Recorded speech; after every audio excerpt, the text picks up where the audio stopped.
ഉലുവയുടെ ഗുണങ്ങൾ എത്ര പറഞ്ഞാലും തീരില്ലല്ലേ. അത്രയ്ക്കധികം ഹെൽത്ത് ബെനിഫിറ്റ്സ് ഉള്ള ഒന്നാണ് ഉലുവ. ശരീരഭാരം കുറയ്ക്കുന്നതിന് വേണ്ടിയിട്ടും ചീത്ത കൊളസ്ട്രോളിനെ ഒഴിവാക്കുന്നതിന് വേണ്ടിയിട്ടും സ്കിന്നൊക്കെ നല്ല ഗ്ലോ ആവാൻ വേണ്ടിയിട്ടൊക്കെ ഉലുവ നമ്മൾ പല രീതിയിൽ ഉപയോഗിക്കാറുണ്ടല്ലേ. ഇന്ന് നമ്മൾ ചെയ്യാൻ പോകുന്നത് ഉലുവ വെച്ചിട്ട് ഒരു ഹെൽത്തി ഡ്രിങ്കാണ്.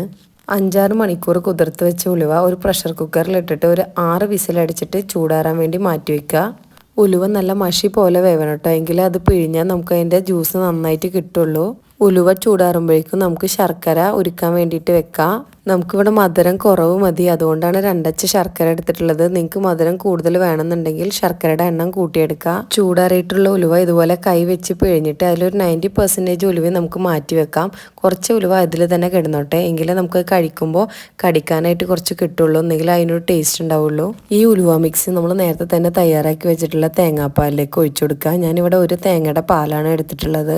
അതിലേക്ക് നേരത്തെ നമ്മൾ പാവ് കാച്ചി വെച്ചിട്ടുള്ള ശർക്കരയും കൂടെ ചേർത്ത് എല്ലാം കൂടെ നന്നായിട്ടൊന്ന് മിക്സ് ചെയ്തെടുക്കുക. ഈ മിക്സിയിലിട്ടിട്ട് 1 മിനിറ്റ് നേരം ഒന്ന് അടിച്ചെടുക്കുക. ചൂടുകാലത്ത് നമ്മുടെ ശരീരമൊക്കെ ഒന്ന് കൂളാവാൻ വേണ്ടിയിട്ട് വളരെ നല്ലതാണിത്. എല്ലാവരും ഒന്ന് ട്രൈ ചെയ്ത് നോക്കുക. Thank you for watching.